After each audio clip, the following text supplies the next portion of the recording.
Assalamualaikum warahmatullahi wabarakatuh. Bertemu lagi dengan saya, Susanti. Ya.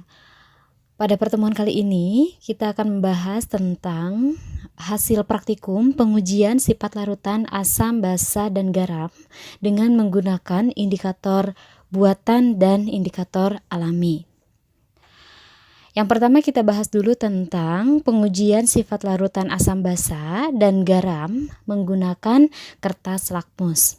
Alat dan bahan yang perlu kita siapkan, pertama adalah potongan-potongan kertas lakmus, ya, baik itu kertas lakmus merah dan lakmus biru.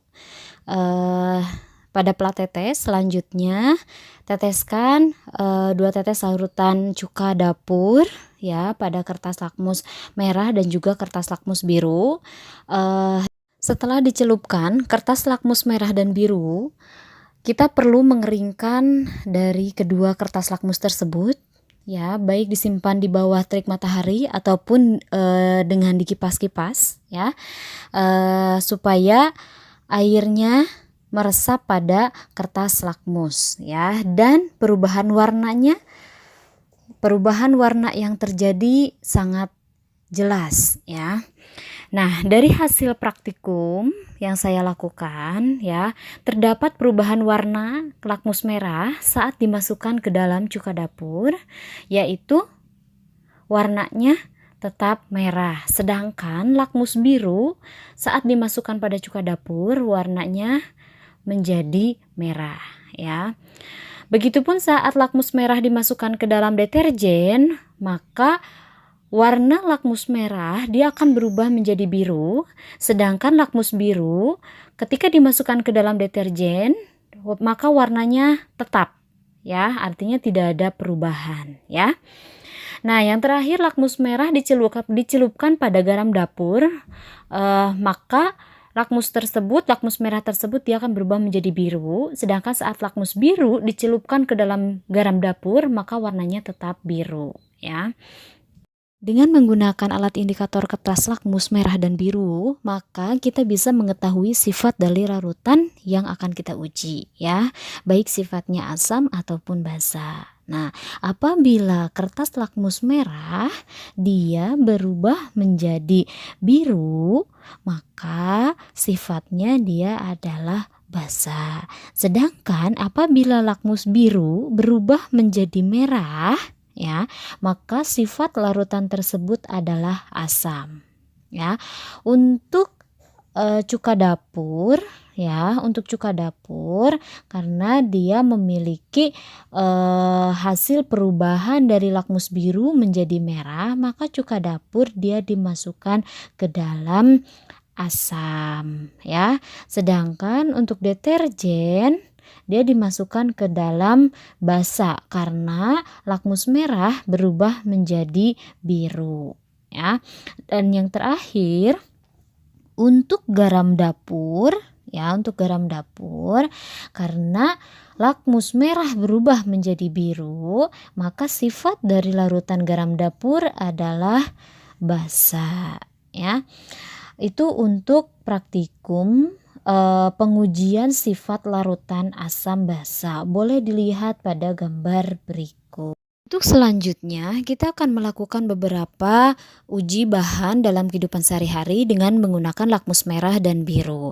Dari hasil praktikum, ya, dari hasil pengamatan, beberapa zat atau bahan kimia yang saya gunakan diantaranya ada minyak, ada pembersih keramik, ada gula pasir, air lemon, garam dapur, deterjen, susu, paracetamol, pasta gigi, dan juga sabun, ya.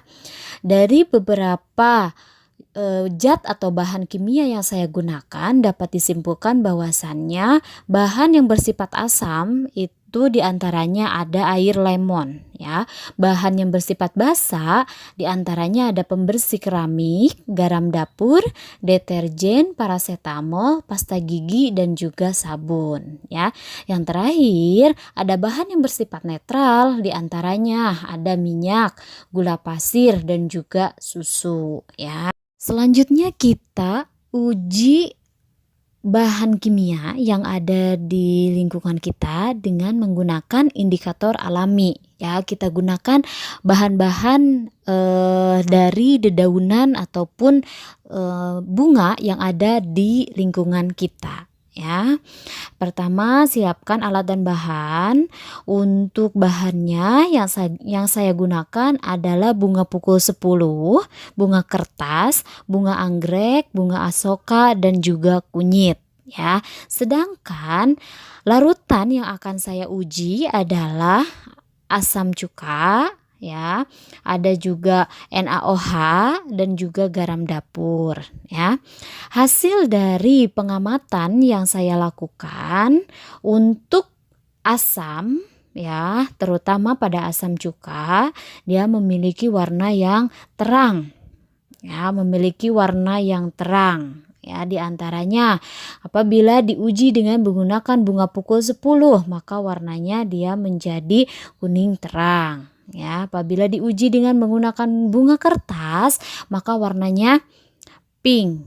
Ya, ketika menggunakan bunga anggrek, maka untuk cuka ini dia warnanya menjadi ungu terang. Ya, pada bunga asoka juga sama, warnanya merah terang. Ya, terakhir untuk kunyit, warna yang dihasilkan adalah kuning terang. Itu untuk asam, ya, ciri asam. Ya, kecenderungan perubahan warna yang terjadi dengan menggunakan bunga yang bermacam warna, ya, kecenderungan perubahan warnanya sangat besar, ya, yakni apabila dalam asam warnanya warna terang, dan apabila dalam basa warnanya cenderung warna kuning, ya, warnanya cenderung warna kuning dari mulai kuning pekat dan juga warna kuning terang, ya. Itu untuk pengujian dari 5 jenis bahan indikator alami, di antaranya bunga dan umbi atau kunyit, ya, yang saya gunakan. Nah, selanjutnya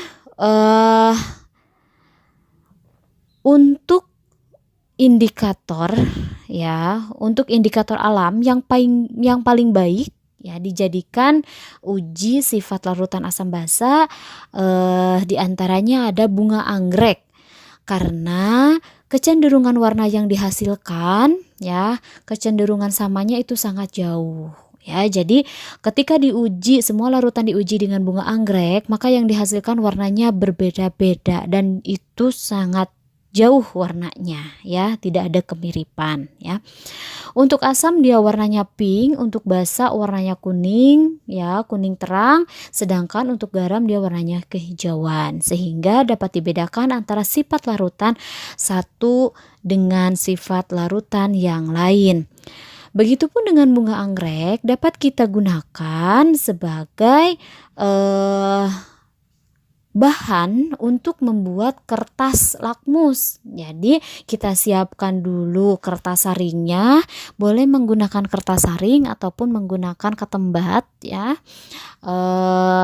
Kemudian kertas saring tersebut dicelupkan ke dalam bunga anggrek, kemudian diangkat dan dikeringkan, ya. Nanti kertas saring akan berubah menjadi warna biru dan itu bisa kita gunakan sebagai alat indikator pengganti dari kertas lakmus, ya. Demikian pemaparan dari saya untuk uji larutan asam, basa, dan garam. Mudah-mudahan bermanfaat. Terima kasih. Wassalamualaikum warahmatullahi wabarakatuh.